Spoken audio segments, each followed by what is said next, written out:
ANM ನ್ಯೂಸ್ಗೆ ಸ್ವಾಗತ. ನಿಮ್ಮ ಕನಸಿನ ಮನೆಯ ನಿರ್ಮಾಣಕ್ಕೆ ಬೇಕಾದ ಅತ್ಯುತ್ತಮ ಗುಣಮಟ್ಟದ ಸಾಮಗ್ರಿಗಳು ಈಗ ಒಂದೇ ಸೂರಿನಡಿ ಲಭ್ಯ. ಚಿಂತಾಮಣಿಯ ವಿಜಯಲಕ್ಷ್ಮಿ ಸ್ಟೀಲ್ಸ್ ನಿಮ್ಮ ಮನೆ ಕಟ್ಟುವ ನಂಬಿಕಸ್ಥ ಪಾಲುದಾರ. ನಮ್ಮಲ್ಲಿ ಲಭ್ಯ UltraTech cement, Indus 555D TMT ಕಾಮಧೇನು ಮತ್ತು JSW TMT ಕಬ್ಬಿಣ, ಉತ್ತಮ ಗುಣಮಟ್ಟದ ರೂಫಿಂಗ್ ಶೀಟ್ಸ್ ಮತ್ತು ಸೆಕ್ಷನ್ ಐಟಮ್ಗಳು, ಆಸ್ಟ್ರಾಲ್ ಮತ್ತು ಆಶೀರ್ವಾದ್ ಪೈಪ್ಗಳು, ಏಷ್ಯನ್ ಪೇಂಟ್ಸ್ ಮತ್ತು ಬಿರ್ಲಾ ಓಪಸ್ ಪೇಂಟ್ಸ್, ಸೆಂಚುರಿ ಮತ್ತು ಗ್ರೀನ್ ಲ್ಯಾಂಪ್ ಪ್ಲೇವುಡ್ಸ್.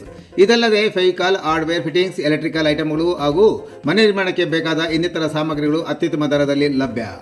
ಉತ್ತಮ ಗುಣಮಟ್ಟ, ನಂಬಿಕಸ್ಥ ಸೇವೆ ಮತ್ತು ಸಮಂಜಸ ಬೆಲೆ ಇವೆಲ್ಲ ಒಂದೇ ಕಡೆ. ಹಿಂದೆ ಭೇಟಿ ಕೊಡಿ. Vijayalakshmi steels, KSRTC bus depot ಎದುರು, ಬೆಂಗಳೂರು ರಸ್ತೆ, ಚಿಂತಾಮಣಿ.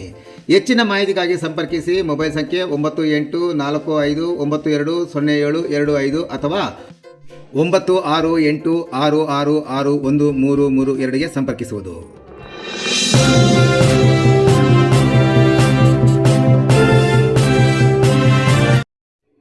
ವಿದ್ಯುತ್ ಸ್ಪರ್ಶಿಸಿ ಗಾರೆ ಕಾರ್ಮಿಕನ ಮಗ ಸಾವು, ಮಾಲೀಕ ಮೇಸ್ತ್ರಿ ನಿರ್ಲಕ್ಷ್ಯಕ್ಕೆ ಯುವಕ ಬಲಿ.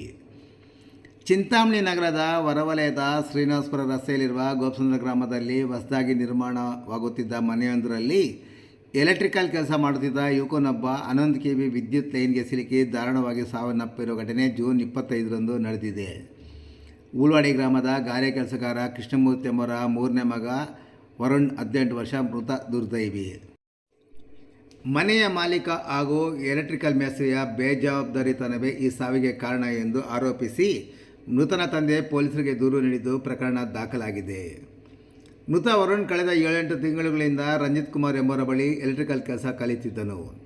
ಜೂನ್ 25ರಂದು ಬೆಳಗ್ಗೆ 8 ಗಂಟೆಗೆ ಎಂದಿನಂತೆ ಕೆಲಸಕ್ಕೆ ತೆರಳಿದ್ದ ವರುಣ್ ಅದೇ ಗ್ರಾಮದ ಭಾರ್ಗವ್ ಎಂಬ ಮತ್ತೊಬ್ಬ ಯುವಕನನ್ನು ಮೇಸ್ತ್ರಿ ರಂಜಿತ್ ಕುಮಾರ್, ಗೋಪಸಂದ್ರ ಗ್ರಾಮದ ಪ್ರಕಾಶ್ ಎಂಬುವರ ಹೊಸದಾಗಿ ನಿರ್ಮಿಸುತ್ತಿದ್ದ ಮನೆಗೆ ಕೆಲಸಕ್ಕಾಗಿ ಕರೆದೊಯ್ದಿದ್ದರು. ಬೆಳಗ್ಗೆ ಸುಮಾರು 10:20ರ ವೇಳೆಗೆ ಮಹಡಿಯ ಮೇಲ್ಭಾಗದಲ್ಲಿ ಬಾಯ್ಲರ್ನಿಂದ ಹೊಗೆ ಹೋಗಲು ಪೈಪ್ ಅಳವಡಿಸಲು ರಂಧ್ರ ಮಾಡುವಂತೆ ವರುಣ್ಗೆ ರಂಜಿತ್ ಕುಮಾರ್ ಸೂಚಿಸಿದ್ದರು. ವರುಣ್ ಮಹಡಿಯ ಮೇಲೇರಿ ಮಿಷನ್ನಿಂದ ಹೋಲ್ ಮಾಡುತ್ತಿದ್ದಾಗ ಮನೆಯ ಅತ್ಯಂತ ಸಮೀಪದಲ್ಲೇ ಹಾದು ಹೋಗಿದ್ದ 11 kV ಹೈಟೆನ್ಷನ್ ವಿದ್ಯುತ್ ಲೈನ್ ಆತನ ಬಲಗೈಗೆ ಸ್ಪರ್ಶಿಸಿದೆ. ತೀವ್ರವಾಗಿ ವಿದ್ಯುತ್ ಪ್ರವಹಿಸಿದ ಪರಿಣಾಮ ವರುಣ್ ತಕ್ಷಣವೇ ಮೇಲಿಂದ ಕೆಳಗೆ ಬಿದ್ದಿದ್ದಾನೆ. ಘಟನೆ ನಡೆದ ತಕ್ಷಣ ಮೇಸ್ತ್ರಿ ರಂಜಿತ್ ಕುಮಾರ್ ಮತ್ತು ಮನೆಯ ಮಾಲೀಕ ಪ್ರಕಾಶ್ ಸೇರಿ ಗಂಭೀರವಾಗಿ ಗಾಯಗೊಂಡಿದ್ದ ವರುಣನ್ನು ಕಾರಿನಲ್ಲಿ ಚಿಂತಾಮಣಿಯ ಮೈಸೂರು ಆಸ್ಪತ್ರೆಗೆ ಕರೆದೊಯ್ದಿದ್ದಾರೆ. ಆದರೆ ಆಸ್ಪತ್ರೆಗೆ ತಲುಪುವಷ್ಟರಲ್ಲಿ ವರುಣ್ ದಾರಿಯಲ್ಲೇ ಮೃತಪಟ್ಟಿರುವುದಾಗಿ ವೈದ್ಯರು ಪರೀಕ್ಷಿಸಿ ದೃಢಪಡಿಸಿದ್ದಾರೆ. ಸದ್ಯ ಮೃತದೇಹವನ್ನು ಚಿಂತಾಮಣಿ ಸರ್ಕಾರಿ ಆಸ್ಪತ್ರೆ ಶವಗಾರಕ್ಕೆ ಸಾಗಿಸಿದ್ದು, ತಂದೆ ನೀಡಿದ ದೂರಿನ ಮೇಲೆ ಗ್ರಾಮಾಂತರ ಠಾಣೆಯಲ್ಲಿ ಪ್ರಕರಣ ದಾಖಲಾಗಿದೆ. ಇನ್ನು ಬೆಸ್ಕಾಂ ಇಲಾಖೆಯಿಂದ LC ಪಡೆದುಕೊಂಡಿದ್ದೇನೆ, ಧೈರ್ಯವಾಗಿ ಕೆಲಸ ಮಾಡಿ ಎಂದು ಮನೆಯ ಮಾಲೀಕ ಪ್ರಕಾಶ್ ನಂಬಿಸಿದ್ದರು. ಅತ್ತ ಮೇಸ್ತ್ರಿ ರಂಜಿತ್ ಕುಮಾರ್ ಕೂಡ ನನ್ನ ಮಗನಿಗೆ ಯಾವುದೇ ಸುರಕ್ಷತಾ ಉಪಕರಣಗಳನ್ನು ನೀಡದೆ ಅಪಾಯಕಾರಿ ಜಾಗದಲ್ಲಿ ಕೆಲಸ ಹಚ್ಚಿದ್ದಾನೆ. ಇವರಿಬ್ಬರ ತೀವ್ರ ನಿರ್ಲಕ್ಷ್ಯದಿಂದಲೇ ನನ್ನ ಮಗ ಪ್ರಾಣ ಕಳೆದುಕೊಂಡಿದ್ದಾನೆ ಎಂದು ಮೃತನ ತಂದೆ ಕೃಷ್ಣಮೂರ್ತಿ ದೂರಿನಲ್ಲಿ ಕಣ್ಣೀರಿಟ್ಟಿದ್ದಾರೆ. ಬಡ ಕುಟುಂಬದ ಆಧಾರವಾಗಬೇಕಾಗಿದ್ದ 18 ವರ್ಷದ ಯುವಕನೊಬ್ಬ ಮಾಲೀಕ ಮತ್ತು ಮೇಸ್ತ್ರಿಯ ಬೇಜವಾಬ್ದಾರಿತನಕ್ಕೆ ಬಲಿಯಾಗಿರುವುದು ಸ್ಥಳೀಯರಲ್ಲಿ ತೀವ್ರ ಸಾರ್ವಜನಿಕ ಆಕ್ರೋಶಕ್ಕೆ ಕಾರಣವಾಗಿದೆ. ಈ ಸಂಬಂಧ ಚಿಂತಾಮಣಿ ಗ್ರಾಮಾಂತರ ಪೊಲೀಸ್ ಠಾಣೆಯಲ್ಲಿ ದೂರು ದಾಖಲಾಗಿದ್ದು, ಪೊಲೀಸರು ಮುಂದಿನ ಕಾನೂನು ಕ್ರಮ ಕೈಗೊಂಡಿದ್ದಾರೆ.